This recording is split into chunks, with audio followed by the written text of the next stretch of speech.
السلام علیکم۔ امید کرتا ہوں آپ خیریت سے ہوں گے۔ آج میں آپ کو واقعہ سنانے والا ہوں دعا کا اثر۔ آج جو عذاب الہی پوری دنیا میں اللہ تعالیٰ کی نافرمانی، دولت اور جائیداد سے محبت کرنے کی صورت میں نازل ہو چکا ہے، ہر فرد توبہ توبہ کر رہا ہے، کیونکہ ہمارا شیوا بن چکا ہے۔ جب ہم پر انفرادی اجتماعی آفت نازل ہوتی ہے تو ہم خدا سے توبہ کرتے ہیں۔ جب پریشانی ختم ہو جاتی ہے تو پھر وہی خود غرض زندگی شروع کر دیتے ہیں، نہ کسی کے کام آنا، اور بس دولت آ جائے تو ہر ایک کو اپنے سے کمتر تصور کرنا۔ غرض کہ نہ خدا سے سچی محبت، نہ اس کی مخلوق سے محبت، صرف اپنی ذات اور اپنی اولاد سے محبت کرتے ہیں۔ لیکن وہ لوگ جو خدا اور اس کی مخلوق سے محبت کریں، خدا بھی اس کو ہر عذاب الہی سے محفوظ رکھتا ہے۔ اس بار سچے دل سے ایک شخص توبہ کر لے اور دوسرے کے کام آنے کا اپنے آپ سے وعدہ کر لے تو آفت ٹل سکتی ہے۔ جاری ہے یہ ایسا شخص کی کہانی ہے جس نے سچے دل سے توبہ کی۔ خدا نے اس کے بیٹے کو ایک درویش کی دعاؤں سے صحت مند کی زندگی عطا کی، اور آج وہ ایک بہت بڑی کمپنی کا مالک ہے، اور اس کے والد جان کا نام رانا آصف ہے۔ خدا کی مخلوق سے کسی طرح کام آ رہا ہے۔ اس کہانی کو پیش کرنے کی جسارت کر رہا ہوں۔ میں چند ماہ پہلے ایک شادی میں شرکت کے لیے کراچی گیا۔ وہاں پر میرا دوست الطاف قادر بھی اٹلی سے آیا ہوا تھا، جس کی چند ماہ سے کوئی خبر نہیں ہے۔ ہم دونوں نے ایک روز صدر کی مشہور دکان سے نہاری کھائی، جس کی نہاری بہت مشہور تھی۔ رات کو کھانے کے لیے کوئی سیٹ خالی نہیں تھی۔ باہر ایک لمبی سی لائن بھی لگی ہوئی تھی۔ خیر ہمیں کوئی مالک دکان کے سامنے سیٹ خالی ہونے پر مل گئی۔ حالانکہ بہت زیادہ ریٹ تھے، لیکن لوگوں کے پاس پیسے اپنی ذات پر خرچ کرنے کے لیے ہیں، لیکن کسی غریب کو ایک وقت کھانا کھلانے کے لیے نہیں۔ پھر ہم نے بھیڑ سے پوچھا یہ بڑی لائن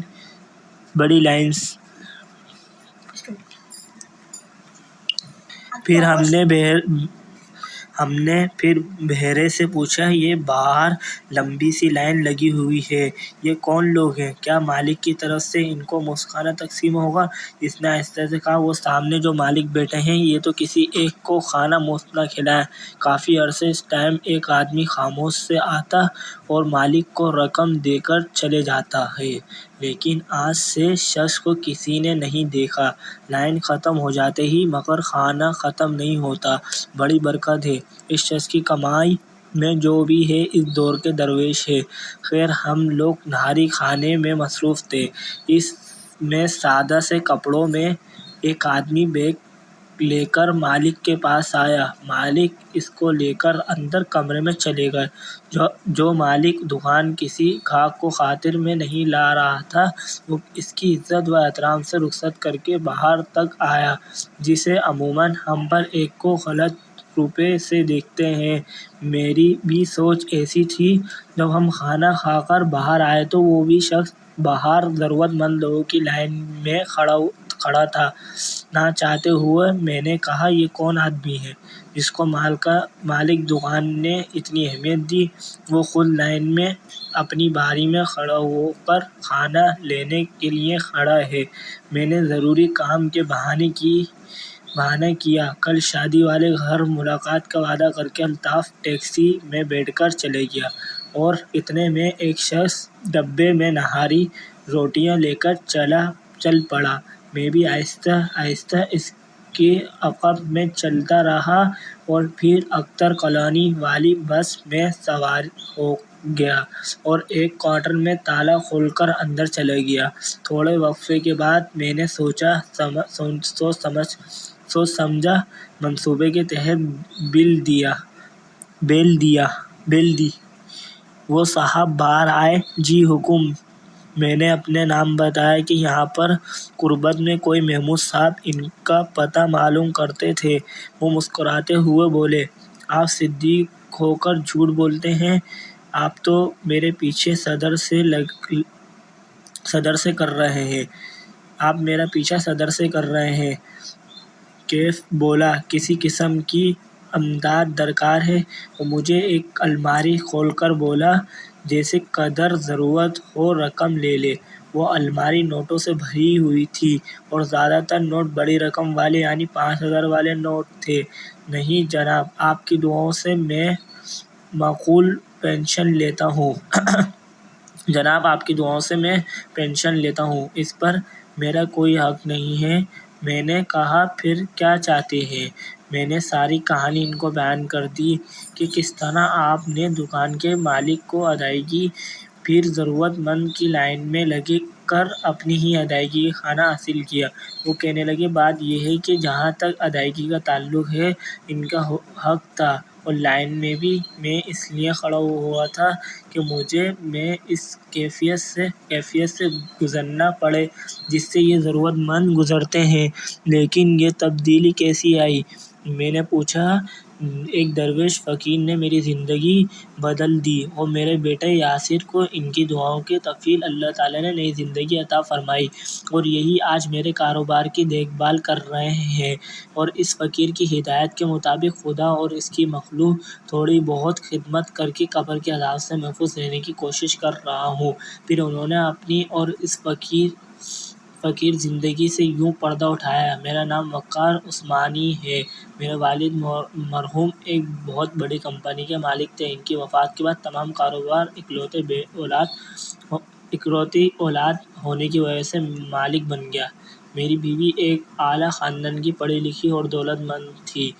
غرض کی دولت ہمارے گھر کی لونڈی ہونے کی وجہ سے میں بہت مغرور اور خود غرض تھا۔ نہ کبھی زکوٰۃ خیرات کی تھی اور نہ اپنے سے غریب رشتہ داروں سے رانا تو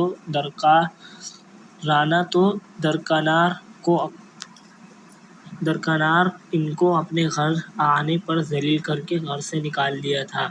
میرا ایک بیٹا تھا، میں نے اس کو اعلیٰ تعلیم دلوائی، لیکن اچانک اس کو ایک دم عجیب بیماری لگ گئی۔ وہ زور سے چلاتا اور اس کا درد سے برا حال ہو جاتا۔ میں نے پاکستان اور یہاں تک کہ باہر کے ممالک کے ڈاکٹروں کو دکھایا، مگر میرا بیٹا چند ماہ میں بالکل سوکھا ہو گیا، ہڈی کا ڈھانچہ بن گیا، اور ڈاکٹر نے جواب دیا کہ یہ چند ماہ کا مہمان ہے۔ پھر مجھے خدا کی یاد آئی۔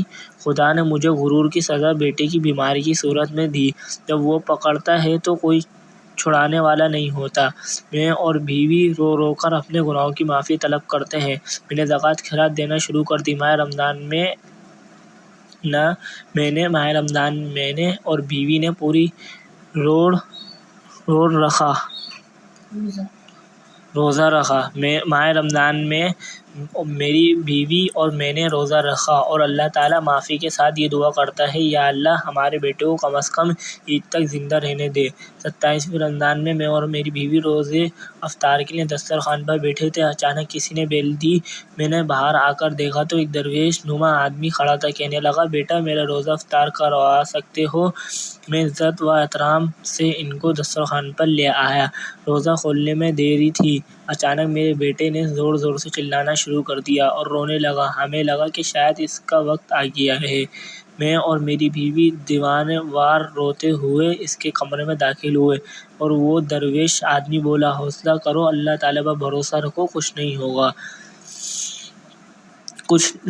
نہیں ہوگا، آپ لوگ باہر جائیں۔ ہم دونوں میاں بیوی روتے ہوئے باہر آ گئے۔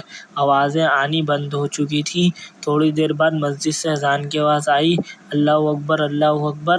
ہم نے روزہ افطار کیا۔ پھر ہم دونوں حضرات قریب ہی مسجد میں نماز پڑھ کر واپسی آئے تو میری بیوی، جو چند لمحے پہلے رو رو کر پاگل ہو رہی تھی، خوشی سے درویش کے پاؤں میں گر پڑی۔ عثمانی صاحب کی دعاؤں کے توفیق ہمارا بیٹا ٹھیک ہو گیا۔ میں بھی ان کے پاؤں میں گر پڑا اور اپنے بیٹے کو دیوانہ وار پیار کرتا خوشی سے پاگل ہو رہا تھا۔ اچھا جناب، روزہ افطار کرنے کا بہت بہت شکریہ۔ اجازت چاہتا ہوں، میرا کام ختم ہو گیا۔ وہ جانے لگا تو میں نے نوٹوں سے بھرا ہوا بریف کیس لا کر ان کے قدموں میں رکھ دیا۔ یہ میری طرف سے آپ کا نذرانہ ہے۔ انہوں نے انکار کر دیا اور کہا، یہی وہ چند پیسے ہیں جس نے تجھے غرور سے بھر دیا تھا۔ میں نے ہاتھ جوڑ کر معافی مانگی اور کہا، کوئی نصیحت تو کر دیں، خدا اور اس کی مخلوق سے محبت کرو، جو کاغذ کے ٹکڑوں کو خدا کی راہ میں خرچ کرو۔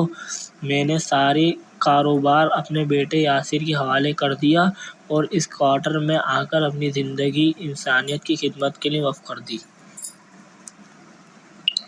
اگر آپ کو میری یہ کہانی پسند آئی ہے تو شیئر، لائک اور سبسکرائب کریں، اور آئندہ ایسی اسٹوری چاہیے ہو تو اگر آپ کو یہ واقعہ پسند آیا ہے تو آپ کمنٹ میں بتائیں کہ آپ کو یہ اسٹوری اچھی لگی ہے یا نہیں۔